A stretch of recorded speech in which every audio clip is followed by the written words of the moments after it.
Primera de Corintios capítulo 1. Porque la locura de Dios es más sabia que la sabiduría de los hombres, y la debilidad de Dios es más fuerte que la fortaleza de los hombres. Hola, ¿qué tal? A todos habla para vosotros vuestro Padre en el Espíritu, Adonolam, Nikraj y el Manuel. Hoy vamos a hablar de la locura de Dios, la lógica de Dios comparativa a la lógica de la ciencia humana.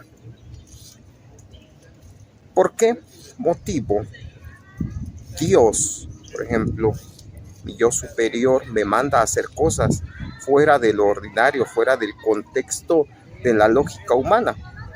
Por ejemplo, ¿por qué me pide a mí, un simple plebeyo, un hombre mortal, entre comillas, ir a buscar a la princesa Leonor a tal y X lugar, cuando se supone que es una reina que tiene un séquito, que tiene guaruras, etcétera? Precisamente aquí es donde vamos a encontrar el verso bíblico. Primera de Corintios, capítulo 1, verso 1. Porque la locura de Dios es más sabia que la sabiduría de los simples mortales, y la debilidad de Dios, o sea, yo, mucho más fuerte que cualquier fortaleza universal en cualquier ejército que hubiese o existiese. Y yo voy precisamente en ordenanzas de mi yo superior, porque mi yo superior sabe lo que hace y por qué lo hace, por qué le da esa oportunidad. Vamos a ver qué es lo que pide Dios de nosotros, qué pide Dios de nosotros, qué sacrificio realmente está pidiendo Dios de nosotros. A mí me pide hacer algo, sacrificar mi propia economía para ir, en lugar de un viaje de placer, a un viaje misionero. Pero ¿qué pide Dios de la princesa Leonor? ¿Qué pide Dios de la Iglesia Católica? Hoy lo vamos a analizar. Vamos a empezar. Por ejemplo, ¿qué le pedía mi yo superior al joven rico? Al que tenía mucho amor por el dinero, porque donde está tu corazón, ahí también está tu tesoro. Y es de tu tesoro donde vamos a pedir precisamente ese sacrificio, ¿sí? Vamos a pedir eso. Vamos a leer Mateo capítulo 19. Verso 16 al 30, nueva versión internacional. Sucedió que un joven se acercó a Jesús y le preguntó: Maestro, ¿qué es lo bueno que debo hacer para obtener la vida eterna? ¿Por qué me preguntas sobre lo que es bueno? Respondió Jesús. Solamente hay uno que es bueno. Si quieres entrar en la vida, obedece los mandamientos. Fin de cita. He de decir que para entrar al reino de Dios, al Malhut Hashamayim, a mi reino, al reino de Ruach Emet, quiere decir Ruach, espíritu de verdad, Emet, verdad, E de Manuel, Dios con nosotros, Yeshua, salvación, ¿sí? Esa es la Y de Yeshua. N de Nikraj, que quiere decir llamado o el nombrado, que al revés quiere decir Harkin. O Danotlam, omnipresente, omnisapiente, omnipotente. O Danotlam al revés quiere decir Maldonado, pero en su sentido normal se refiere al amo del universo. Bien, eso quiere decir reino. Ya saben ustedes que Malhut en hebreo significa Maldonado, M de Maldonado, A de Adonolam, L de Leiru, que al revés quiere decir Uriel, Leiru Leunam, que al revés quiere decir Manuel, Leolam Baet, por siempre en la eternidad. Harkin, Uriel Manuel, Dios Padre Todopoderoso. Es decir, el reino, mi reino, tiene un nombre, mi nombre personal y el nombre de mi hijo. Por eso la gran ciudad tiene el nombre de Dios, ¿sí? Y el nombre de su hijo, que es el mismo. Ahora bien, ¿cómo pueden entrar en este reino? Bueno, primero, aquí en esta tierra para poder vivir hay leyes y mandamientos. ¿Qué sería la ordenanza tradicional? Pero existe otra forma, que es por medio de lo que hoy llamaríamos tráfico de influencias. Si tú eres amigo del gobernador, posiblemente le puedas pedir un favor muy sutilmente y te lo pueda hacer.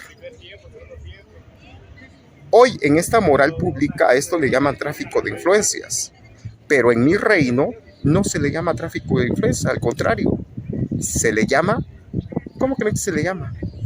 Favores, beneplácitos, estar en comunión directa con Dios, ¿sí? De manera que ser amigo del Hijo incluye también saltarse todos esos protocolos legales que están en la Torá, ¿sí? Y entrar directamente.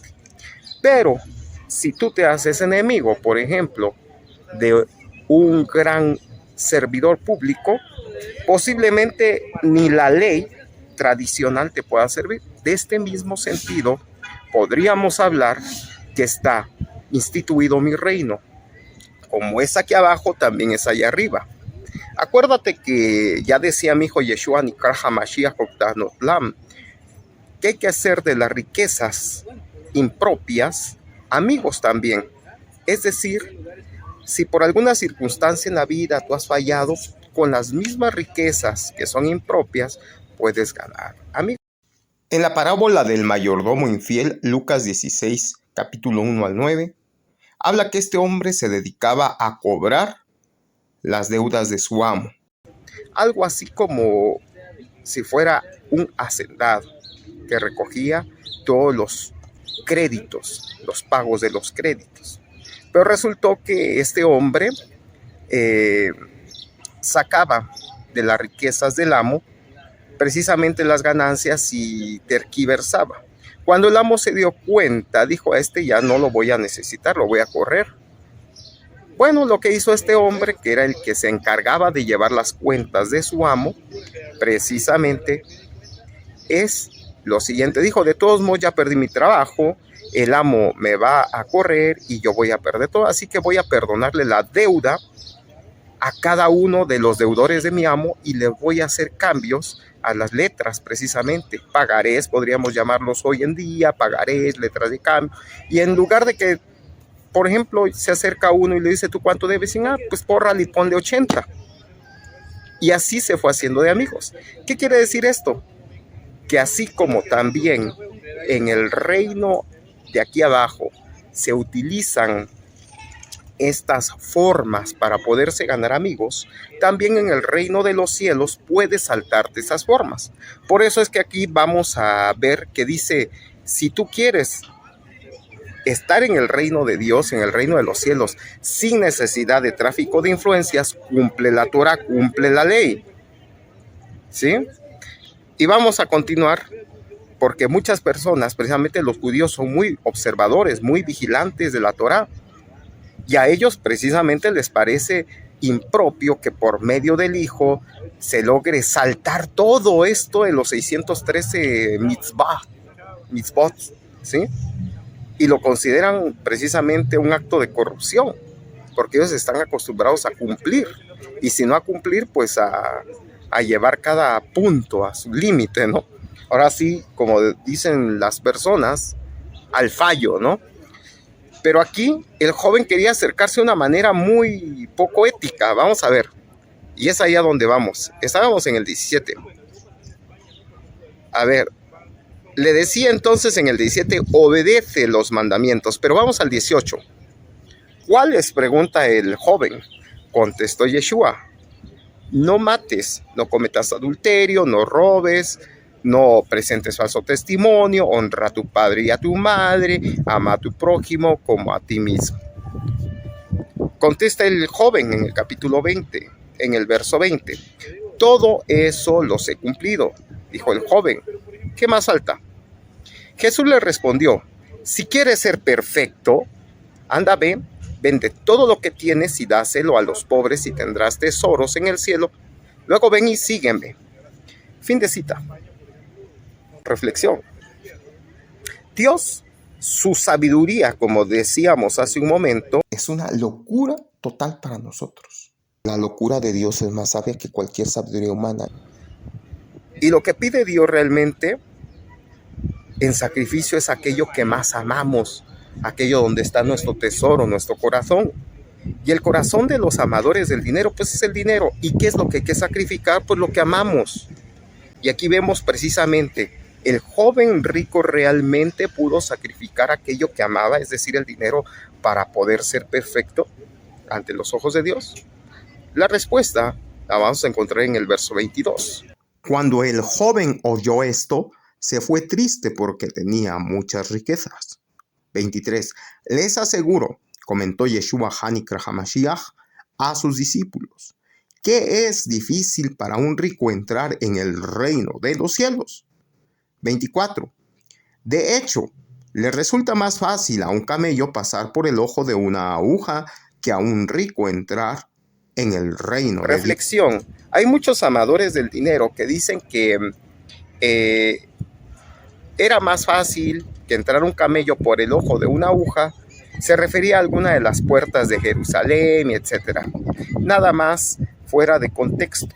La realidad es que Dios pide sacrificios de aquello que más amamos, ¿sí? Y por esto es que la locura de Dios es más sabia que la sabiduría de los hombres y la debilidad de Dios más fuerte que cualquier fortaleza humana. Ningún rico, nadie, por eso es absurdo que le diga yo a un rico, nada más aquí, vende todo lo que tienes, dalo a los pobres y sígueme. Es una locura, no está dentro del contexto de lo lógico. O sea, no necesito viajar de aquí a España para saber la respuesta. Sin embargo, a mí mi Señor, mi yo superior, sí me pide tener que ir precisamente para comprobar científicamente el hecho, aunque sabemos por lógica deductiva cuál es la respuesta, ¿verdad? En este caso de la reina de España, de la futura reina de España, de la princesa Leonor de Asturias. ¿Qué se le está pidiendo a ella? Precisamente donde está su corazón, ahí está su tesoro. ¿Y qué se le pide? Precisamente que ponga en mis manos el reino de España. ¿Y cuál es el tesoro más grande del rey de España y de la corona de España? Precisamente sus hijas. Se las estamos pidiendo para establecer el reino de Dios en la tierra. O sea, y todavía dármela a mí, a un simple plebeyo, pues sí sale fuera de contexto. Así es la locura de Dios. Vamos a ver a quién más le pidió algo loco. Dios pide cosas locas. Pues la locura de Dios es más sabia que la de los hombres y la debilidad más fuerte que cualquier fortaleza. Vamos a ver qué otras cosas locas pide Dios de nosotros. Génesis 22. Dios ordena a Abraham que sacrifique a Isaac. Aconteció, después de estas cosas, que probó Dios a Abraham y le dijo, Abraham, y él respondió, heme aquí, y dijo, toma ahora a tu hijo, tu único, Isaac, a quien amas, y vete a tierra de Moriah, y ofrécelo allí en holocausto sobre uno de los montes que yo te diré. Y Abraham se levantó muy de mañana, y enalbardó su asno, y tomó consigo 2 siervos suyos, y a Isaac, su hijo, y cortó leña para el holocausto, y se levantó, y fue al lugar que Dios le dijo. Al tercer día alzó Abraham sus ojos y vio el lugar de lejos. Entonces dijo Abraham a sus siervos, esperad aquí con el asno, y yo y el muchacho iremos hasta allí y adoraremos, y volveremos a vosotros. Y tomó Abraham la leña del holocausto y la puso sobre Isaac su hijo, y él tomó en su mano el fuego y el cuchillo, y fueron ambos juntos. Entonces habló Isaac a Abraham su padre, y dijo, Padre mío. Y él respondió, heme aquí, mi hijo. Y él dijo, he aquí el fuego y la leña, mas ¿dónde está el cordero para el holocausto? Y respondió Abraham, Dios se proveerá de cordero para el holocausto, hijo mío. E iban juntos. Fin de cita. Y sí, Dios proveyó más adelante el cordero de la misma manera como proveerá al varón que regirá con vara de hierro a las naciones para gobernar con vara de fe a las naciones.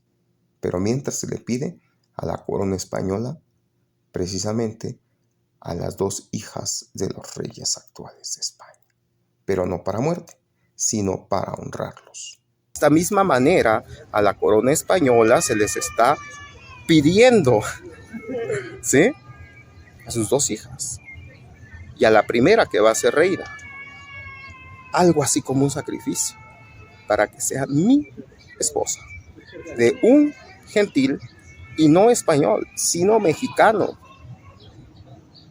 Oye, es que eso es ilógico, está fuera de contexto. Efectivamente, la locura de Dios es más sabia que la sabiduría de los hombres y la debilidad de Dios más fuerte que la fortaleza de todos los reinos. ¿Y qué va a suceder? O sea, tú puedes decirlo por deducción lógica, pero también por deducción lógica sabes que desobedecer la voluntad de Dios tiene consecuencias muy graves. Y esto implica precisamente, no lo puedo decir en línea porque podría desestabilizar todo el sistema, pero piensa, llega a la deducción lógica. ¿Qué implica desobedecer a Dios? ¿Qué va a suceder? Bien, punto número 2. La locura de Dios exige cosas que no están dentro del contexto humano. Vamos a ver otro verso bíblico.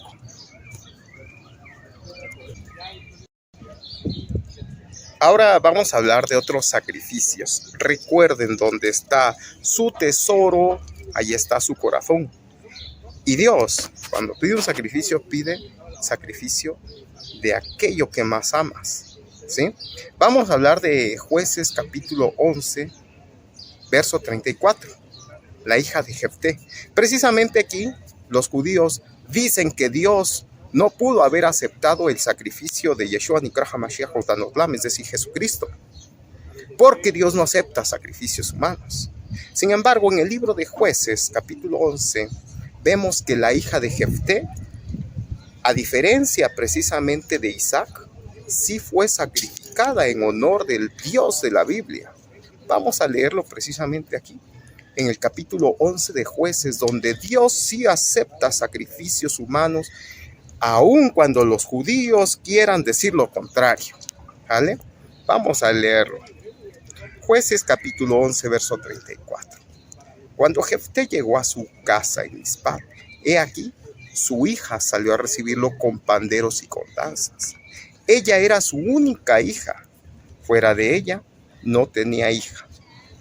Podríamos seguir leyendo. Los invito a que lo lean, pero por el tiempo se van a dar cuenta que si leen todo el verso de Jueces, dice que Jefté prometió al Dios de la Biblia que si ganaba la batalla, daría en sacrificio vivo lo primero que se encontrara al regresar a su casa. ¿Y quién fue la que se encontró? Precisamente en el camino al regreso de su casa. ¿Cómo fue que Jefté hizo esta promesa?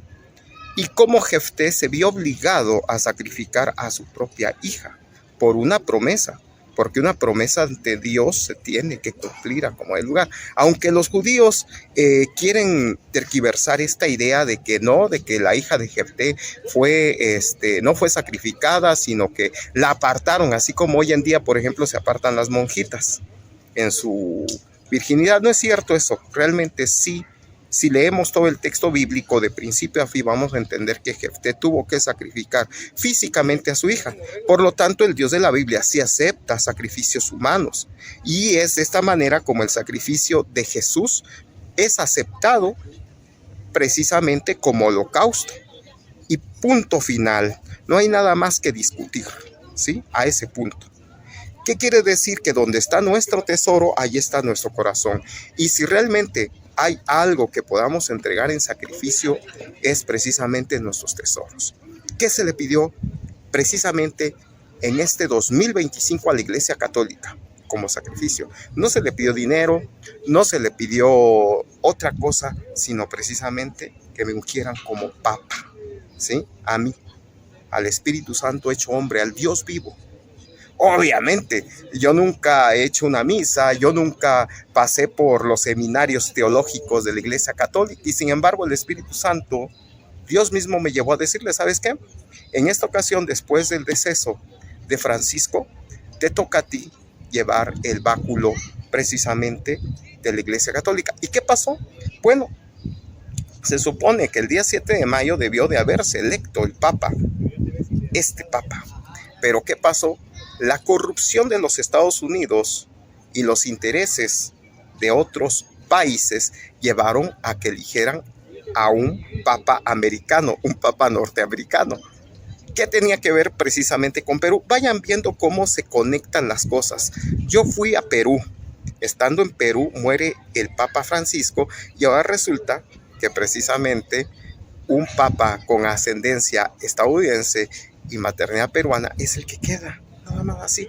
Y para comentar, se hace llamar León 14, teniendo en cuenta que 14 es el número gemátrico de la descendencia de David, es decir, de los hijos de David Hamelech, 14, donde la palabra Dalet está en la posición 4, mientras la palabra Baf en la posición 6, más otra vez Dalet 4. Entonces, David quiere decir Dalet va Dalet, que suman 4 más 6 más 4, 14. ¿A qué nos recuerda precisamente esto el libro de los Hechos, capítulo 15, verso 14 al 16, donde Dios va a restaurar precisamente la descendencia de David que está caída? Se suponía que si me elegían a mí como papa, el día 7 de mayo precisamente se restauraría esa descendencia de David, pero viene el usurpador precisamente llamado León 14, usurpando el nombre precisamente de la tribu de Judá, el león de la tribu de Judá, por eso toma el nombre de león. Sin embargo, cuando nosotros nos vamos al libro de Pedro, precisamente dice que nos cuidemos porque el diablo anda como león rugiente, y cuando dice como león, es una comparativa porque no es un león, pero anda como león, es decir, se trata que el diablo es un usurpador de la descendencia de David Hamelech. Y es ahí precisamente donde al sumarse un día más, por eso decía el Apocalipsis, lo dice, que aquel que añada o quita una de las palabras de esta profecía, ya sabe lo que le va a suceder, aparte de que va a ser echado fuera del contexto del reino de Dios, pues va a sufrir las consecuencias. De manera que si el 7 de mayo estaba instituido para que me eligieran papa, el 8 viene el suplantador, que es el Papa León XIV, suplantador precisamente de la descendencia de David, cuando sabemos que la descendencia de David no es espiritual, sino genética, como la que yo poseo y como se las he dado a conocer en el libro La descendencia de Melquisedec. Aún la propia descendencia de Melquisedec es una descendencia genealógica precisamente genética y espiritual, desde luego, y que no puede ser tomada por cualquier estudioso de teología, matemáticas, etcétera, ¿se entiende? Por lo tanto, estamos hablando de que la Iglesia Católica no cumplió precisamente con ese sacrificio, porque donde está tu tesoro está tu corazón. ¿Y cuál es el tesoro más grande de la Iglesia Católica? El papado y toda la curia y todo este asunto. De manera que perdió una de las grandes oportunidades precisamente de entrar al Malkut Hashamayim. Se le dio la oportunidad y todo esto va a tener consecuencias, ¿sí? Ahora, ¿en qué parte del libro de Apocalipsis precisamente dice esto? Eso lo vamos a dejar para otro estudio, pero ya se los adelanté. Quiero comentarles que precisamente me encuentro en la ciudad de Yaha, Oaxaca, afuera, aquí, miren, en lo que sería esta zona. Quien la conozca, bien, y quien no, pues investíguenlo, dónde estoy. Creo que hasta aquí hemos dejado esta versión, y les quiero decir que la locura de Dios es más sabia que cualquier sabiduría humana, y la debilidad de Dios, o sea, yo, es mucho más fuerte que cualquier fortaleza de todo poder. Por eso es que yo le doy muerte con el espíritu de mi boca al anticristo. Y no necesito armas, no necesito ejércitos, únicamente mi voluntad. Habló para vosotros vuestro Padre en el espíritu Adonolam, Nikrahuri el Manuel. Hasta la vista.